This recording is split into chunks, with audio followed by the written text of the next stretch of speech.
Ναι, γιατί ο Βαγγέλης θέση να μπορεί πιο άνετα να κοιτάσει, δεν χρειάζεται να γυρίζει. Μαζί. Ωραία. Καλό. Αυτά μου αρέσουν. Για πήγαινε δες τα. Αυτά είναι τα πιο περίεργα από όλα και ίσως είναι τα καλύτερα. Θέλεις να πεις κάτι? Καταφέρνει εκείνα τα μάτια που έβαλα στην πολιτική από καλά. Αυτά είναι τα καλύτερα από όλες τις στιγμές. Γιατί τι κάνετε. Έγινε ένας γεράνος.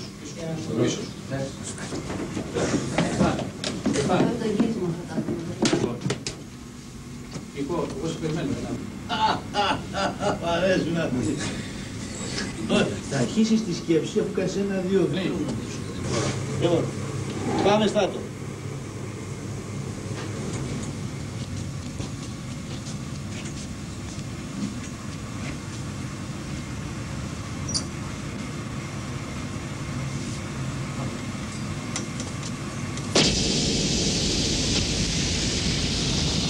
Ήταν η εποχή που ήταν στο φόρτε του όλο το μοντέλο, το ιδεώδες του Γιάπη, ας πούμε, και κυρίως αυτού του Γιάπη εδώ, ο οποίος ήταν εργένης, ήταν η εποχή που στα περιοδικά, τα lifestyle και τα illustration αυτά γίνονταν αφιερώματα σε επώνυμους Αθηναίους εργένιδες, δηλαδή σε μια, ενώ ας πούμε μεγαλώσαμε σε μια κοινωνία όπου τον εργένιδο τον έβλεπε με συμπόνια, ας πούμε, η λύπηση ως γεροντοπαλίκαρο, ξαφνικά βρεθήκαμε σε μια θέση που έπρεπε να επέρεται, ή μπορούσε να επέρεται που ήταν εργένης. Και άρχισα να παίζω με την ιδέα ότι κάποιος ο οποίος δεν θέλει να είναι εργένης και του έρχεται στο πράγμα ώστε να μένει εργένης. Και μετά άρχισα να σκέφτομαι ότι αυτό είναι ένα σχήμα τρέλας.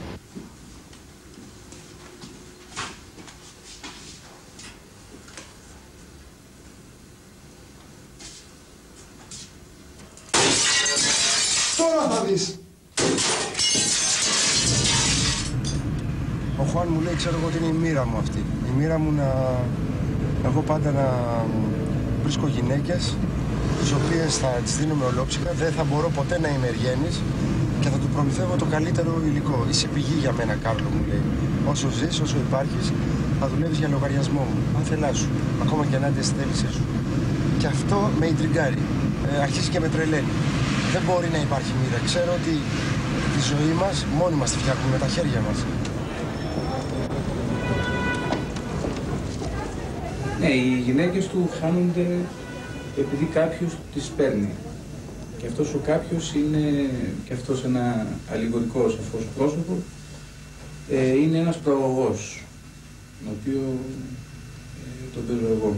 Ο Χουάν, ο προαγωγός αυτός, έχει ένα στοιχείο από το οποίο βέβαια ήταν και η βασική εκκίνηση, ας το πούμε, χαμελέοντα. Είναι ο άνθρωπος ο οποίος ανά πάση στιγμή μπορεί να εξαφανιστεί και συγχρόνως την άλλη στιγμή να φανεί. Δηλαδή παίρνει τα χρώματα και τις αισθήσεις των πραγμάτων γύρω του και ανάλογα τις εκμεταλλεύεται. Και μάλιστα υπάρχει και ένα συγκεκριμένο σήμα που έχει, που είναι μια σάβα. Είσαι σαν μια σάβα που έχει πλώνει, ας πούμε.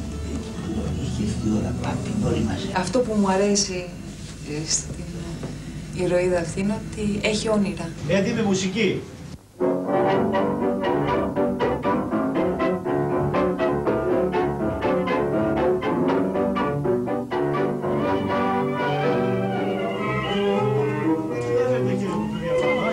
Λίδα, είναι πολύ σημαντική η διάθεση. Μη σοβαρεύεις. Ούτε. Μη σοβαρεύεις. Είναι η διάθεση σου. Το είδες. Ανάλαβο. Ανάλαβο.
δουλεύοντας αυτό το ρόλο, είδα πραγματικά πολύ ιδιαίτερες σχέσεις με τον Χουάν. Να έχει ο Θοδωρής, ο χαρακτήρας μου.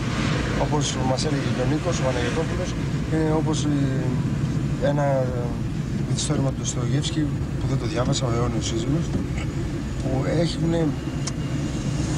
μια περίεργη σχέση αυτός με τον εραστή της γυναίκας στον Ντοστογεύσκη. Έτσι και εγώ αποκτάω μια ιδιαίτερη σχέση με τον Χουάν. Τον θαυμάζω, αλλά και τον μισώ. Θέλω να δω τι είναι αυτό που έχει εκείνος και δεν το έχω εγώ. Το ίδιο όμως και αυτός αποκτάει μια ιδιαίτερη σχέση με το θύμα του, γιατί μάλλον εγώ είμαι το θύμα στην προκειμένη περίπτωση. Εδώ είμαστε. Εγώ. Αυτό. Αυτός ο άνθρωπος που συναντάει ο Εργένης, ας το πούμε, τι είναι? Είναι πολλές φορές εμφανίζεται ως ένας νάρκισσος, ας πούμε, ο οποίος ξέρει πολύ καλά τι είναι, ξέρει πολύ καλά τι ζητάει από τον άλλον, αλλά από την άλλη μεριά δεν έχει τίποτα ξεκάθαρο. Ξέρεις από πού το θέλω? Μπαίνουν ο Σκλαβέρος